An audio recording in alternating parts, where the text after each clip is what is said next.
Hey guys, welcome back to a new episode of Gunpla TV. We are on episode number 306, and once again I am joined by my lovely co-host from the UK. Yes, David. Mr. Dave. This is because I built something last week. That is right. What did you build for us this week, Dave? The Ultraman, baby. The Ultraman. Version 7.5, right? Okay. So it's this guy right at the front. You got the new one. We also have the old one. We have the old one. I brought in the one that I built before, so we can do a comparison of those two guys. And we have the Gypsy from before. And we have the Gypsy. I also built this in like 2016, but there was a new version we showed last week. With the backpack. And so what we're going to do on this episode later is show you a bit, like, just putting that together. And maybe even try and use some of these Gundam pens to... Okay, the Gundam Markers. Dave has an itch to try out these markers. Yeah, I've never done it before, so... He's never done it, so he wants to give it a go on camera, live for you guys. Oh god, I'm going to screw it up. Because he's got all the time in the world. No, we're doing that bit next week. We are doing that bit next week. Alright, and we also have the Brolys. Oh, this is massive. It's so big. This is kind of cool. I really did not expect this to be this large. No, nor did I. And it is very muscular. So it was a thick box, right? Yeah, that's true. We got this box here, so it was quite a thick box. And we also have the older Brolys. So there's a fan here in the office that really likes Dragon Balls. So he went ahead and built both of these kits for us. But I'll be the one doing the review because they're a bit... He's a bit shy. He doesn't want to be on camera. So we actually got a lot of stuff to do this week, so not enough time for me to come in with a perfect grade and whatnot. But there is no new Bandai releases out this week, but we do have something that I've actually been looking forward to for quite some time. And this is from Hasegawa, and this is from an early 1980s Japanese anime called Crusher Joe. And now Bandai originally released a kit of this fighter back in the early 80s, but it was an odd scale, like 1/100 scale. Now, thanks to Hasegawa, we finally get one in a proper 1/72 scale. I remember you talking about this at the hobby show. Right, I think we did see it at the hobby show, but back then it was in primer, so it didn't look as colorful and pretty as this. But the box, it does say that this is a... Where did it say that? This is a snap fit kit. So, all of the parts... Let me just kind of show you guys a quick bit there. All the parts are molded into color and it snaps together. So if you're used to building Gundam kits, and you get the dude as well. Yeah, you get a couple of little 1/72 scale figures as well. You're gonna paint that guy then? Where is he? I probably will not be painting this because I also have a perfect grade to build. But black dude there. This thing, it's not a whole lot of parts to it, so I should actually have it put together quite quick, I would imagine. So cool. We'll take a look at that next week, and hopefully, and no promises, more of the other stuff that I'm doing as well. So, but for this week, let's go ahead and take a look at the stuff that we have built. Let's. All right, Figure Rise Standard Super Saiyan Broly full power. Roar! He is the Eye of the Tiger, and I don't know this song. Okay, so yeah, we have, this is the new Brolys that came out this year. So originally they came out with another Brolys figure last year, I believe it was. Let me bring him over into the shot. Whoops. Hello. He's just going to slide over. There we go. All right, so this is the original Brolys that they came out with in 2017. So this new Brolys is indeed based off of the older Brolys, but as you can tell, quite a few new parts are included with this new kit. Yeah, new shoes, new everything really. It's just the character is based off. Gosh, new pants, new green, whatever that is. The chest pieces are new. You can see the marks on his chest. Yeah, he's more ripped. Maybe the arms. I guess the arms are about the same. The arms are the same. Although the armbands are quite different as well. The hair is the same, except the color is now a bit more green. Let's take a look at his back, on the back there. All right, so the back is indeed the same as well. So there are quite a lot of similar parts, but actually the parts that you mostly see are quite different, I have to say. And let's see, what else am I going to talk about this guy? He does have a couple of stickers there on the waist, so that's one thing to note. They're quite big as well. They're quite big. You can see the sticker sheet here. There actually wasn't a whole lot of stickers that went on this kit, mostly just the waist there, and I think some of those are for the mouth and that stuff. Now, speaking of faces for this guy, you do have a couple of different options. And not only you have options for this kit, but they actually give you options for other kits as well, which is quite interesting, I have to say. So they list these expressions as, they have They list one expression as shouting, which I'm guessing is going to be this face, and they have the other face they label as angry. So you have angry face and you have shouting face. They both look angry, to be honest. Right? That is quite interesting difference, I guess. Alright, so speaking of the faces, now they give you, let me just bring in this manual here so that you can see this, and I'll show you the parts as well. But they give you some special dramatic parts, as they call it here, for other figures. And this is going to be for the Super Saiyan God Son Goku special color version and a Vegeta special color version. So you have those faces here. Let me bring them on over so you can see it here. Maybe I can try and... I'm only going to be able to show 2 at a time because that's a bit hard. Thank you for the focus. Woo! Look at that zoom. Alright, so yeah, you can see these guys. What's cool about these faces on this kit is the eyebrows are actually separately molded color parts, and same with the mouth, except for the red part for the inside of the mouth there, but the white is molded in plastic. So I think this was for Goku. I think this is Goku's face, if I'm knowing right. And then we got, I think this is Vegeta. Vegeta, not the cheese. So same, pretty much. Actually, they are identical, aren't they? Yeah, it's weird. Right, just different eyebrow colors, I guess. I don't think I've seen that you get parts for another kit inside. Right. That's quite weird. They have. I've noticed Bandai has been doing this kind of just recently for a couple of different things. Like they had a Star Wars R2-D2 that came with parts to make a different version of R2-D2. I guess it's to try and make you buy the whole range. Right. Yeah, that works. You have to buy this kit in order to do the special parts for the other kit.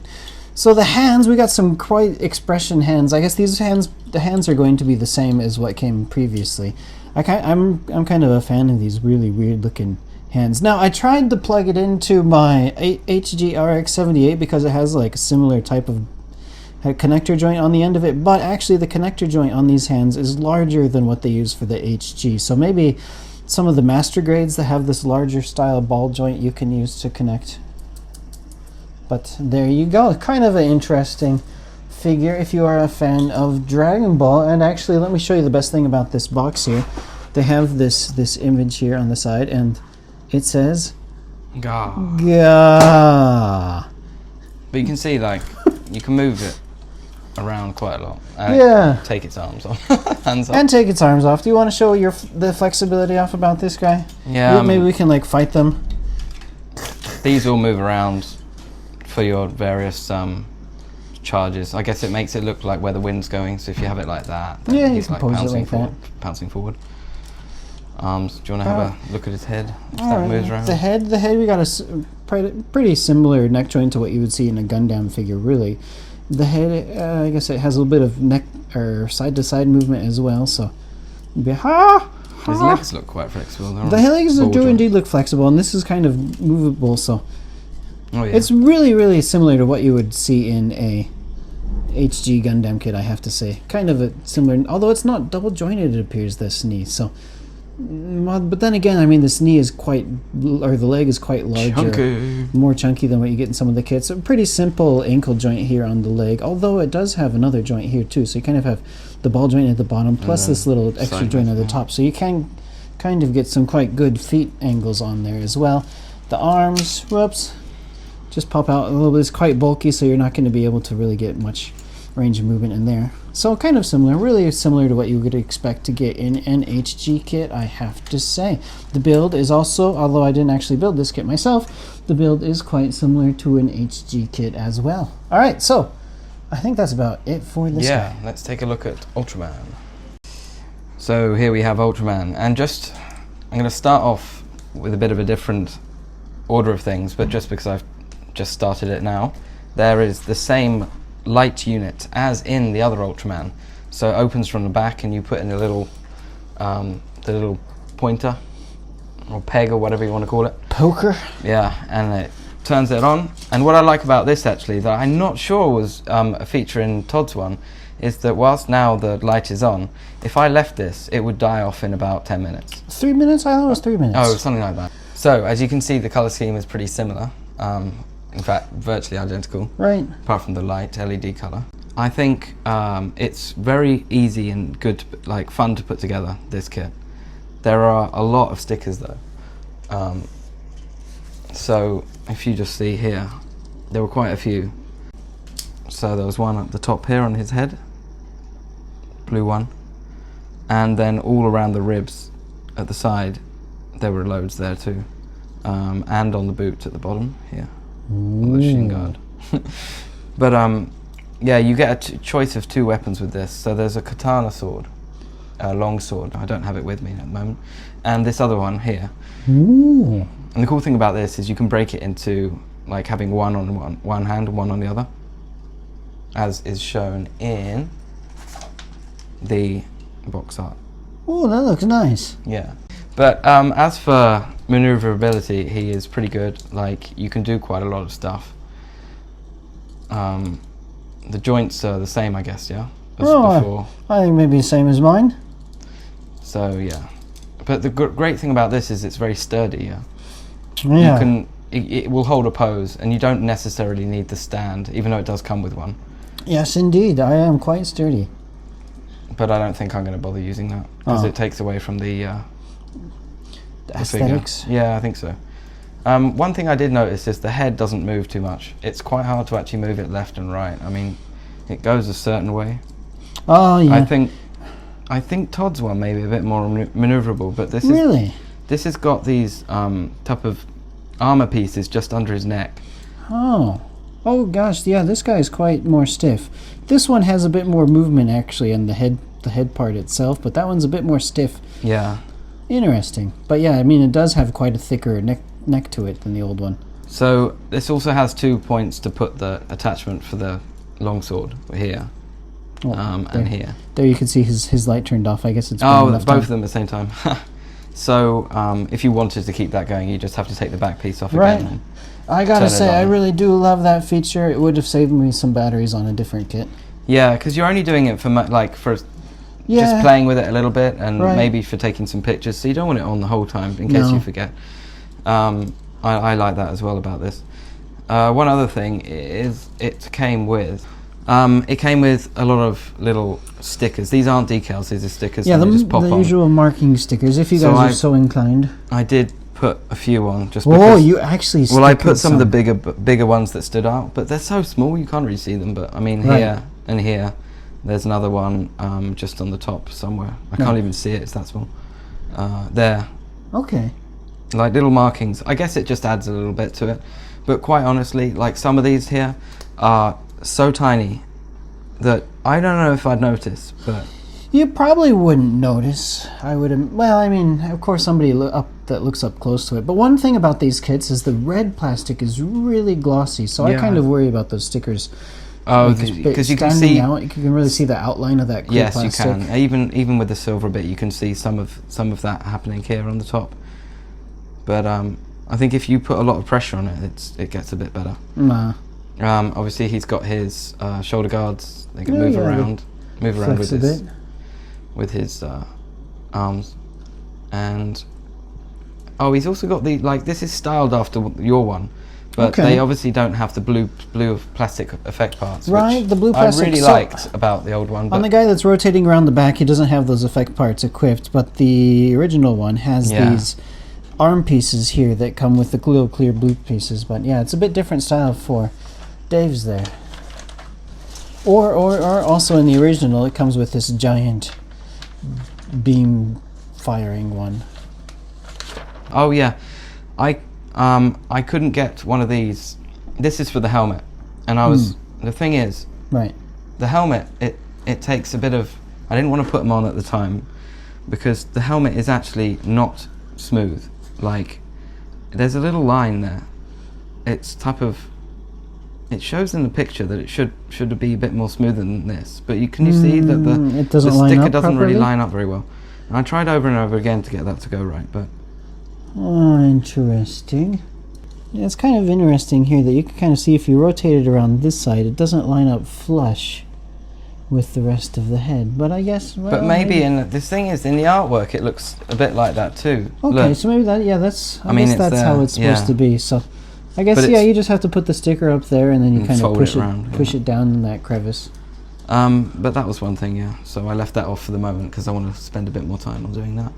I have to say, I mean, the thing I kept saying about the original when I was building is just how much he looks like Iron Man.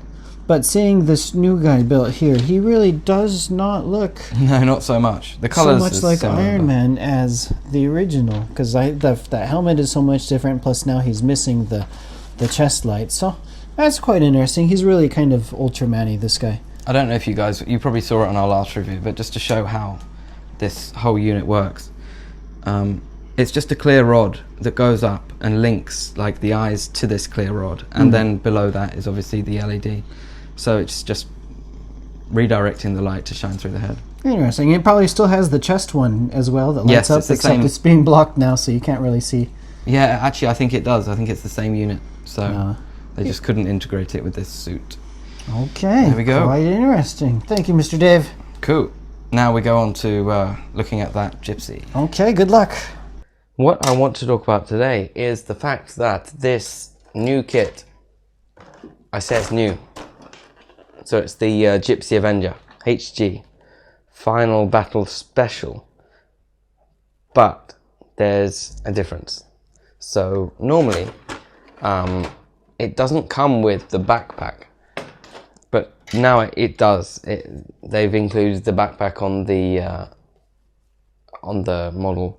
Todd built the whole Gipsy Avenger, but this is the different part that I'm going to build because apparently I'm really shit at doing these things, so he challenged me to actually make something, so let's try and do it. Hand thruster pod. Let's go.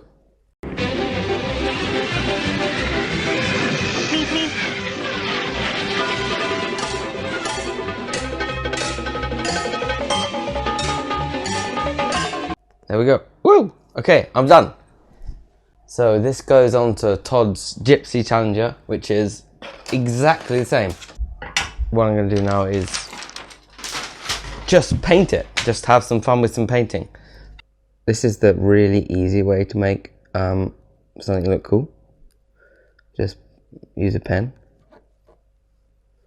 It's not as good as using a spray paint or anything like that. And obviously you should probably, I'm just saying this, but you should probably do this before putting it together in reality. Okay, so there you go. For the yellow, that's done. Right.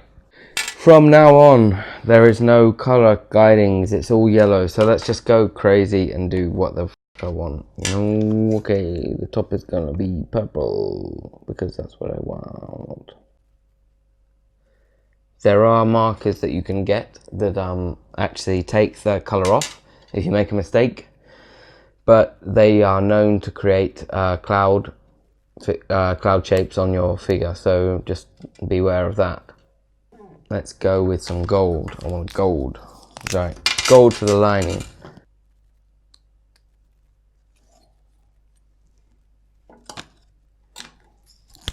Okay, now let's put some detailing with black. And that is as much time as time will allow me. Okay, what I actually did after that, after what you saw in the video, was to go over it again with some Tamiya Color Paint Mini, spray it over just to dampen the colours, make it look a little less brash, and then redo the red bits at the bottom. And I think it comes out a lot better. So, yeah, I'm not best, but I think that looks better than the normal thing. And for a first time try, I don't know, not too bad. But yeah, you can, like, got all these pens here. You can pick these up for about 120 yen each, and it's just a fun way to add a bit more detail to your kits, make them look cool, a bit more rustic. Anyway, there we go. So just a little bit extra, there is actually different parts apart from the backpack. You've got this little guy here. He actually sits on the back if you don't have the backpack in. And also you get these two cool, like, chainsaw-y type of arms to attach. And there's one tiny little rocket that he can use in his hand. But the only change to the actual figure itself is the back piece, which now has 2 holes, so you can sit this guy in them, and also this hole here, so that can go in. But that's it. Just thought I'd add that.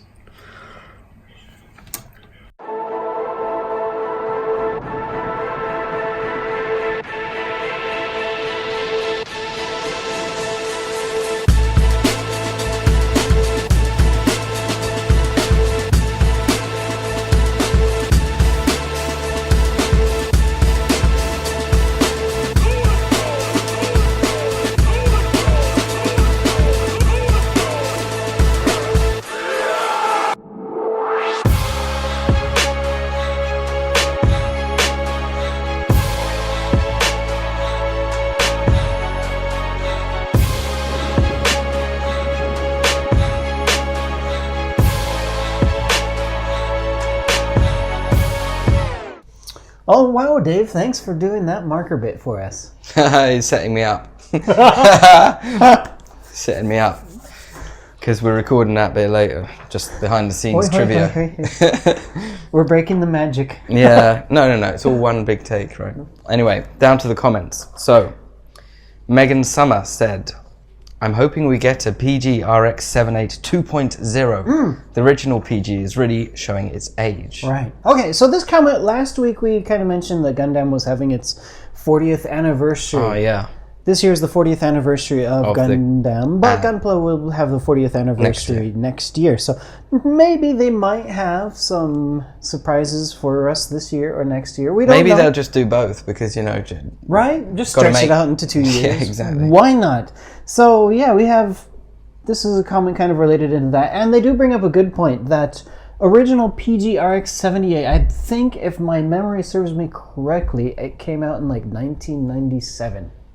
So that's like over 20 years old at this point, and it does kind of quite show its age. And the PG line is kind of known as being like the top tier line of Gundam kits. Yeah, so for it to be that old, for it to be that old. But then again, another problem with the PG kits, I mean, it's old, but it is quite detailed still. And it is still an interesting build, even though it is older. And PG kits, they don't have like a lot of different suits available. So, I mean, do they really need to go back and redo something that they've already made? Or should they just continue to do new stuff? I reckon they'll just do new stuff. That probably. But yeah, I mean, with Bandai, you never know. Yeah, true. Anyway, our next comment is from Jump and Shoot Man, and he says, I think it's great that Bandai tried out a small kit for the RE100 line. Usually RE100 and sturdy don't go together.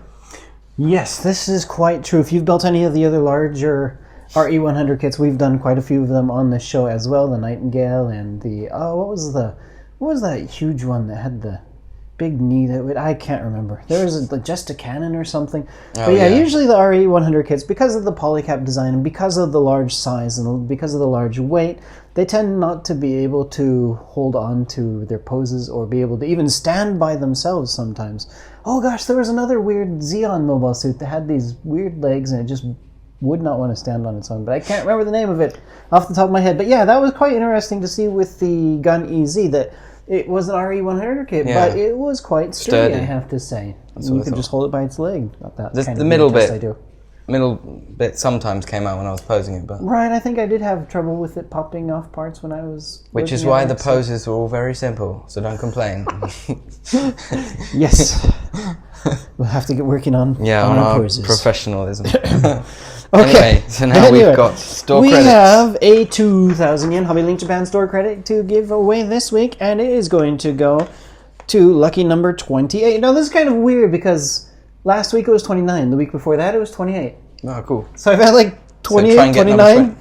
Try and get 27 29. Or maybe 30 this time. Yeah, next week, good luck to whoever's 28. No, this is always just a random number generated, so I mean, it's just whatever that thing tells me. All right, and it goes to the name of this person is Guile? Yeah, Guile. Guile, all right, from Street Fighter maybe? Yeah, probably. And they say, I think that I'll stick with the Revive. Not a fan of the base Gunpla, just there's a lot of little things that don't make it for me. Not only the colors. Okay, so yeah, the Revive is a great kit. The base, I mean, the colors are interesting. The design kind of is a bit more of a futuristic, more stylish.